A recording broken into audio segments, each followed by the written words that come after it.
I'm really excited about this episode, and you're going to hear it right here first. This is the episode that one day will become a book. A guide to mothers on how to raise your sons to be good husbands. Because ladies, gentlemen, while I don't want the men bowing out and thinking they have no responsibility in this, I want to say, women, who better to teach our sons how to be good husbands than us? We hear all the time that men don't know what we want, don't know what we're thinking. We are creatures of great complexity. And who better to teach my 3 boys about how to deal with that complexity than me? And I will say this, I spent some moments angry with my mother-in-law. No disrespect to her at all. I loved her and will always have fond memories of her life and her life and how it impacted mine. But I remember one particular day being in the garage, cleaning the garage, and my boys were out there, and I remember being mad at her because I felt in my mind and my heart that this should not be my job. So I was angry with her, and in that moment, I thought she should have taught her son to clean the garage instead of allowing his wife to. And again, no disrespect to my ex-husband, but this is my story, right?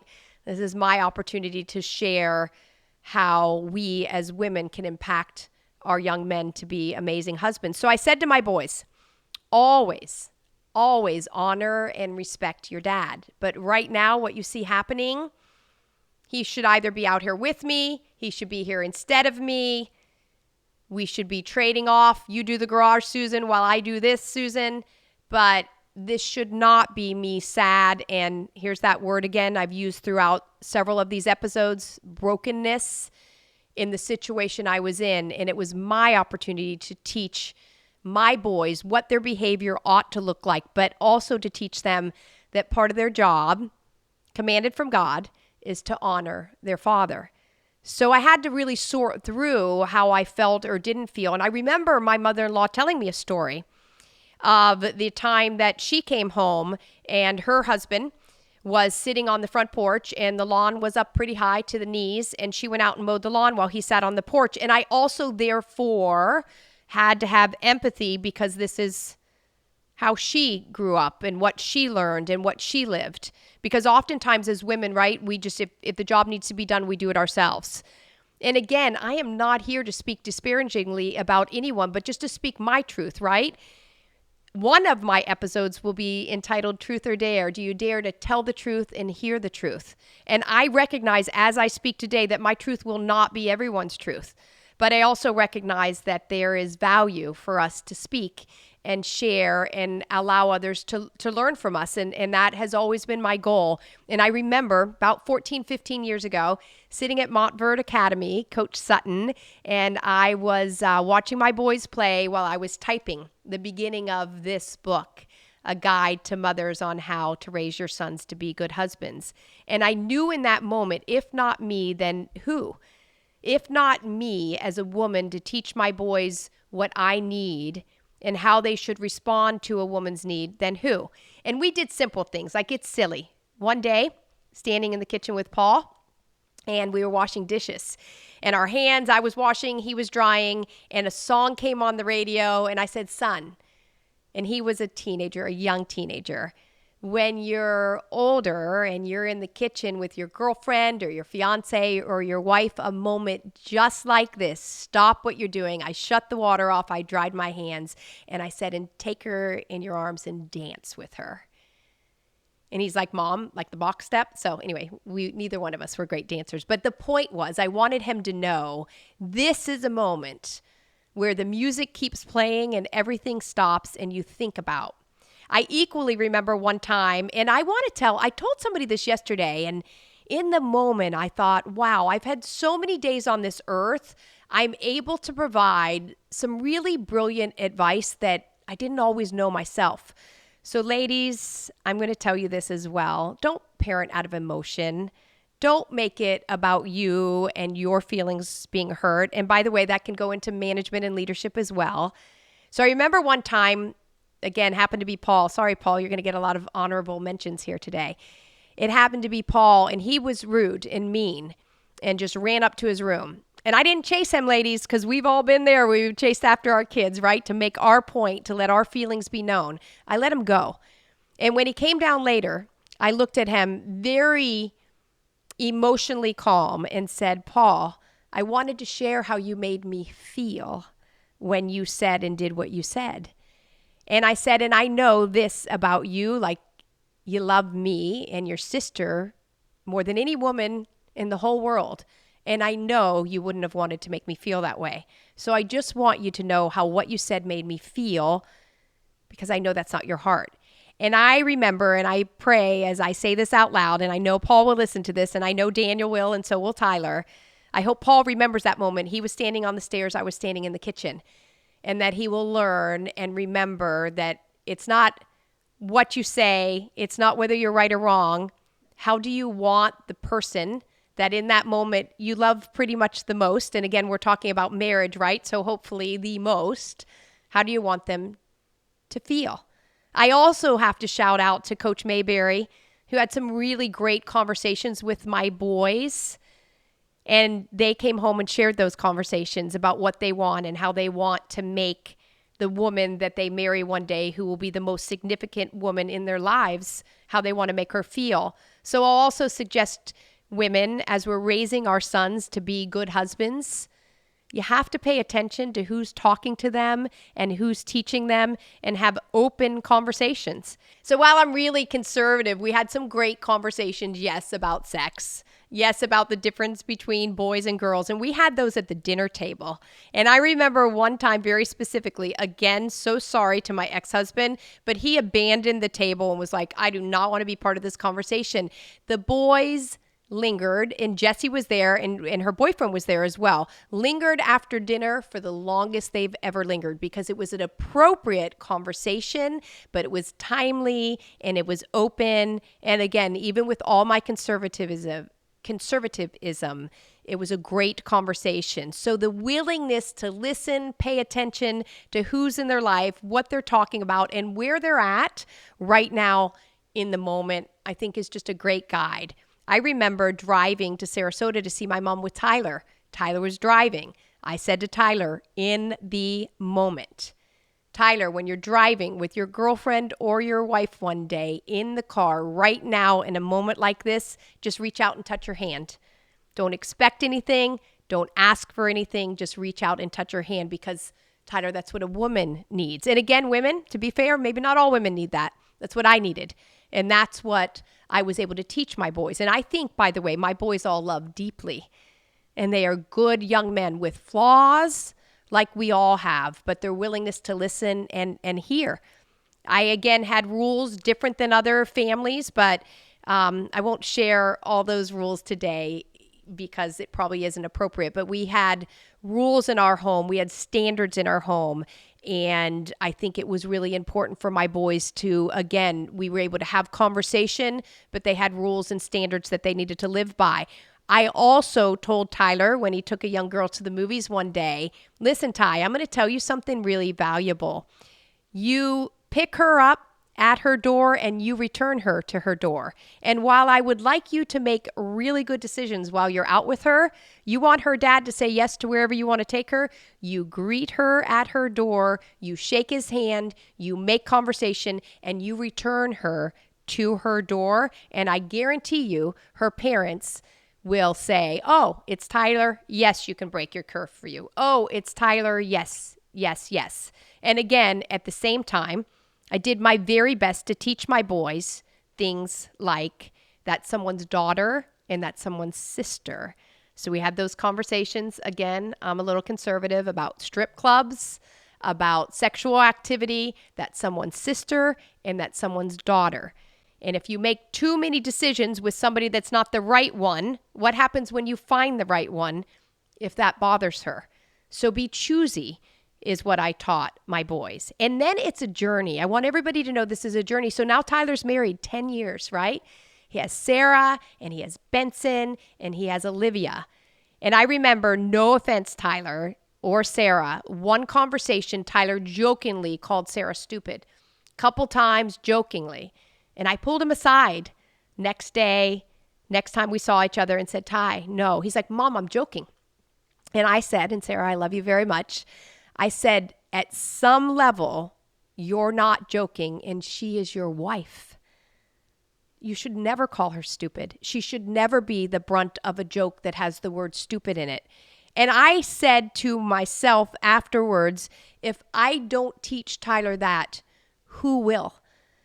And I really have this innate belief. And again, this conversation started when my boys were little, when I felt the need to repair some of the damage that I felt was created in my life from what I wasn't getting in my marriage. Who better to teach it? Like, I had a choice then, right? I could have been angry. I could have been ugly. I could have taught my boys to be angry and be ugly, but I decided to teach them who they were supposed to be. So the journey's different now, right?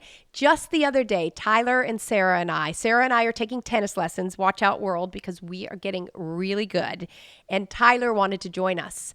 And it's 7:45 on a Monday, 4th of July holiday. And I have my 30-year-old son and my 30-year-old daughter-in-law at the tennis courts taking lessons with me.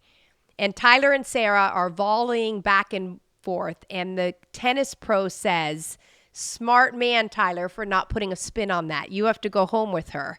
And in that moment, I thought, this is marriage. This is the recipe for a great marriage. And by the way, thank you, Tammy, for watching the kids so I got to have that experience with Tyler and Sarah. But this is what marriage is about, is finding a common interest, making sure that if you're the man and you're stronger in this instance, and you're better at this sport in this instance, you serve it to your wife in a way that she can receive it and give back. Like, isn't that marriage? Isn't that a guide to being an amazing husband? And honestly, everybody, these traditional roles, they don't need to look the same in every home. Figure out what works for you all. Who's supposed to do the dishes, who's not, right? And I also think about Jim and Jesse, who are married, and I watch their love and I watch what they have for each other. And Jim obviously was not my son. She is my daughter, but I see how he treats her. And I say thank you to Jim's mom for making him love her the way he does, but also not putting up with any of her stuff, right? So there's a way to respectfully tell the truth. We have a rule in our family, everyone's adults now, that we tell each other the truth in love in a way that will draw us nearer. So many times in society, we think the answer is to say nothing at all or just to pour in and say it all exactly on our terms. Marriage, raising your sons to be amazing husbands, is teaching them how to always speak the truth, but to speak it in a way that their wife, their girlfriend, their fiance will hear them, and it can promote change for both of them. And that whole world listening is really an important thing to teach our young men as well. But I needed to be a better listener in order to teach my boys how to be wonderful listeners themselves. It's really important for everybody to understand also that I'm a working mom. And somebody asked me, who works for me recently, how did I manage that? How did I get over the mom guilt? And honestly, I think I taught all 4 of my kids the real world. And the real world is we work, right? We work to eat, we work to clothe, we work to have a home. And one of the greatest things that I believe I've been with my boys, specifically since we're talking about how to raise men to be good husbands, right? To raise boys, is I always spoke so openly in front of them. And I always gave them the opportunity to see me at work and participate in that. And not everyone can do that, but I do suggest if you can't take your son, right, to work, do share with your child the good things about work. And by the way, it impacts them significantly. If you don't like your job and you're thinking in this moment, how can I share the good things? Because there aren't any. There are benefits that your job provide. And there is a lesson in getting up every day and working to provide. So share that with your son. your job, your responsibility, and how that translates to them, right? Share with them how you feel when you're not in the moment of the feeling. When the boys, Daniel and Paul, were still adults living at home and they weren't participating and contributing the way I thought that they could be, I shared, this is a problem. You're not my spouse, you're not my partner, you're no longer my child, but you're a man. And the habits that you create here in this home are habits that you are creating for later when you move out and when you have a significant other. So I shared with them unemotionally. Well, there might have been a couple times it was emotional, okay? So not perfect here.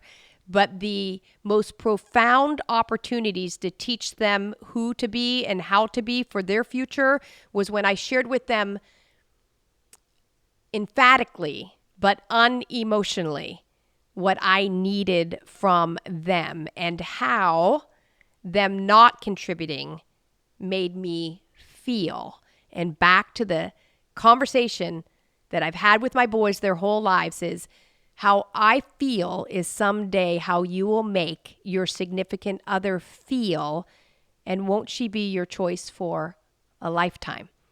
Really important. But when we talk about work, and Daniel now runs a very successful mobile boat detailing company, and I heard somebody ask him the other day, how did you learn to run a business? And he said, pretty much a quote, I spent my entire life in the backseat of my mom's car listening to her run a business. Ladies, there's an opportunity to not allow your work to take from your family, but to pour into your family. If you communicate it correctly, you are teaching them how to discover within themselves who they are going to be to provide for their family one day. There's no conversations off limits in my home. There is an appropriateness. All right, the boys aren't even appropriate sometimes. Let's just be real clear. There's no conversations off limits. I know this. Again, I walked into a restaurant where Daniel was the other day, and he said, Mom, you look amazing. There's something radiant about you. I walked into Paul's place of business the other day. Mom, that's a boss suit. You should wear that more often. All right, Tyler, there was no compliment at the tennis court, but honestly, I think you were intimidated by my great skills. Tyler compliments me with a nice arm around my shoulder, and he lets me know he loves me regularly. And with that, I'm going to close this episode with this. Tyler was in high school. He was 17, 18, senior year, baseball. And one of the moms, she had said something about Tyler. I taught my boys, back up, I have to share this, from a very young age, that real men always, their entire life, kiss and hug their mom in public, always. And my son Tyler is a Marine, and he still will kiss and hug me in public. From the time they were little, I made sure they understood this would be always, and this is how a real man is defined, or part of, right? Part of the definition is your willingness to kiss and hug your mom in public says more about your manliness than so many other things. And I needed them to know that. So fast forward, 17, 18, senior in high school, on the baseball field, a mom sees Tyler kiss, and appropriately, again, appropriately. He's a Marine, for goodness sakes. He's not a mama's boy. But there's not a problem with a little bit of mama's boy to be in all boys. I want you to hear that too, because I believe that's part of what makes them a great husband and a great man. But the mom says, my son never kisses and hugs me in public. And Tyler, literally, baseball teams out there, everybody's getting in their car, and the young man walks up and he says, let me show you how you treat your mom in public. And he calls the mom over. He puts one arm on her back, one arm on the other back, and gives her a big hug. This is a mom's hug. This is how we treat your mom in public.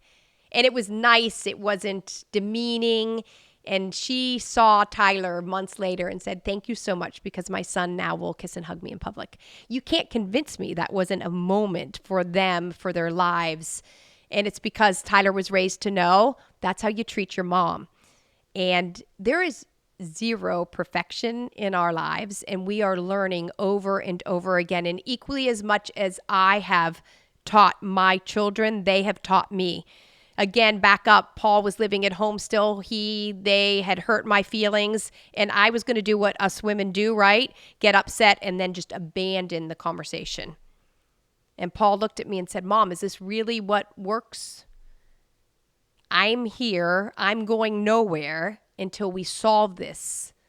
Let's talk it through. That's a man that's ready to be a husband when the time is right. So it's these things that make a difference. It's raising your boys in a way that they will stop firmly, stop you in your tracks, and make you better because they're in your life.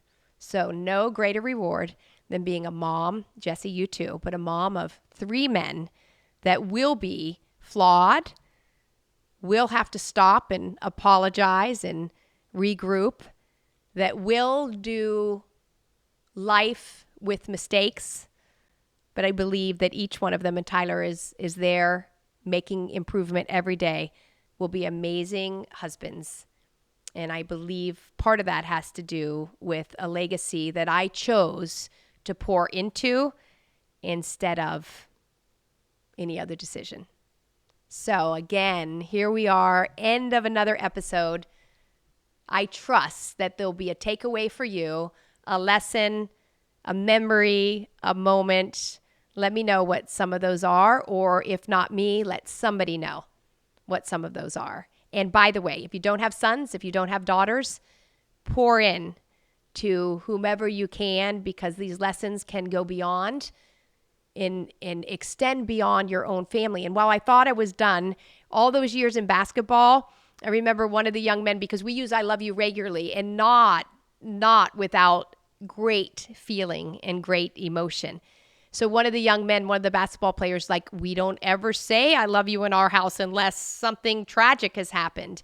And we taught him to say I love you. And Ty, I'll shout this one out for you. When Tyler was a Marine, he would write all of us. He was in boot camp. And we all got different letters. And we oftentimes, Tyler would sit on the floor and compare our letters because we felt like the letters showed the whole story. And Tyler, you wrote your sister Jessie, and you essentially said, I'm in my bunk and the lights are out, and I'd get in trouble for writing this letter, but I'm so lonely. My body hurts. I ache. I don't know what's wrong with me. And Jessie wrote back and she said, Tyler, when you love big, you hurt big. So would not trade the love in our family for anything. So when you love big, you hurt big. And by the way, communicate that love with your children, with your extended families, and let's create some more amazing husbands for our future generations.